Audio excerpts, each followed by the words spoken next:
ఇల్లాలు పిల్లలు serial today episode. Dheeraj బాధపడుతుంటే అక్కడికి చందు సాగర్ ఇద్దరు వస్తారు.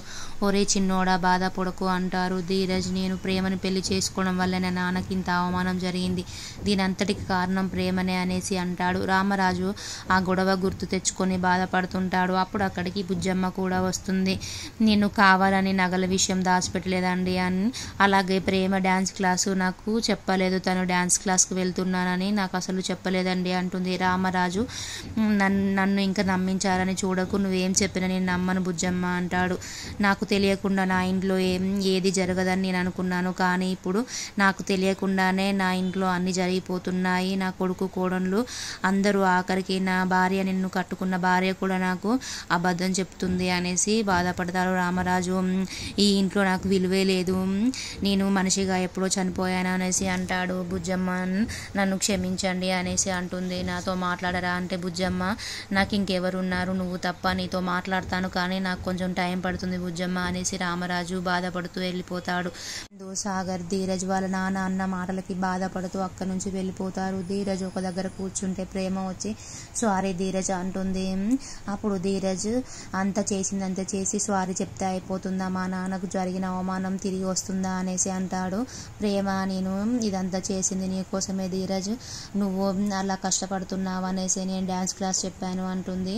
ధీరజ్, నేను అంత ముందే చెప్పాను, నువ్వు కప్పుల కడుగుతుంటేనే మీ నాన్న చూసి మా నాన్నను అవమానించాడని చెప్పాను, అయినా కూడా నువ్వు మళ్ళీ డ్యాన్స్ క్లాస్కి వెళ్ళి మళ్ళీ మా నాన్నను అవమానించావు, మా నాన్న కూర్చోబెట్టుకొని నిన్ను డ్యాన్స్ క్లాస్ చెప్పొద్దమ్మా ప్రేమ, మీ నాన్న నన్ను అవమానించాడని చెప్పినా కూడా నువ్వు చెప్పావు అనేసి అంటాడు ధీరజ్. అప్పుడు ప్రేమ, ఇదంతా చేసింది నీకోసమే ధీరజ్, నువ్వే నన్ను అర్థం చేసుకోవాలి అనేసి అంటుంది.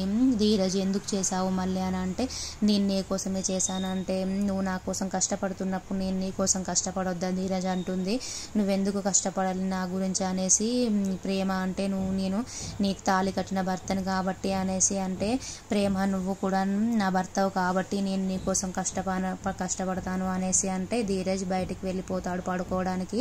సాగర్ నర్మద ఇద్దరు కూర్చుంటారు. నర్మద వచ్చి సాగర్ని, చదువు సాగర్ అంటే, నేను నీ కోసం చదవాలనుకున్నాను కానీ నువ్వు మా నాన్నను అవమానించావు, నీకు ప్రేమ డ్యాన్స్ క్లాస్ చెప్పేది తెలుసు కానీ నువ్వు నాకు చెప్పలేదు, నువ్వు చెప్పుంటే మనం డ్యాన్స్ క్లాస్ ముందే ఆపించేవాళ్ళం కదా, ఈరోజు మా నాన్నకి ఇంత అవమానం జరిగి ఉండేది కాదు, మీ ఇద్దరికి మా నాన్నని అవమానించాలనే పనిగా పెట్టుకున్నారా అనేసి నర్మదని అంటాడు. నర్మద, నిజంగా తెలియదు సాగర్, నాకు ప్రేమ డ్యాన్స్ క్లాస్ చెప్పేది, నేను అడిగాను కానీ ప్రేమ నాకు చెప్పలేదు అనేసి అంటుంది. నర్మద, సాగర్, నీకు తెలిసినా కూడా నువ్వు చెప్పట్లేదు, మా నాన్నకి ఇంత అవమానం జరిగింది ఈరోజు, నేను నీ కోసం రైస్ మిల్ వదిలిపెట్టి కూడా నేను గవర్నమెంట్ జాబ్ ప్రిపేర్ అవుతున్నాను, అయినా నువ్వు నాకు ఇంత పెద్ద విషయం దాచావు, మా నాన్నకి రైస్ మిల్ చూసుకుంటాను అని వంశపారపర్యంగా రైస్ మిల్ చూసుకుంటానని మాట ఇచ్చాను, అయినా కూడా ఆ మాట తప్పి నీ కోసం నేను ప్రేమించి పెళ్లి చేసుకున్నాను కాబట్టి నీ కోసం నేను చదివి గవర్నమెంట్ జాబ్ సాధించాలి, నీ సంతోషం ఇది నా సంతోషం అనుకొని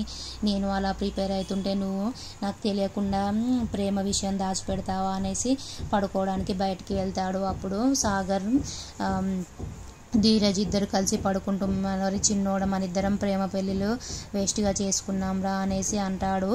అప్పుడు చందు అంటాడు, నేను బయట పడుకుంటాను, తమ్ముళ్ళు ఇద్దరు బాధపడుతున్నారు అంటే, వల్లి, వద్దండి, మీరు ఇంతకుముందే ఒకసారి పడుకుంటేనే నాకు జ్వరం వచ్చింది, మీరు వాళ్ళ దగ్గర పడుకోకండి, వాళ్ళు ఏమైనా చిన్నోళ్ళ, వాళ్ళిద్దరు పడుకుంటారులేండి, నా దగ్గరనే ఉండండి మీరు అనేసి అంటుంది. వల్లి, మీ ఇద్దరి దగ్గరికి అస్సలు రానేను, మీ అన్నదమ్ములని నేను విడగొడతాను అనేసి అనుకుంటుంది.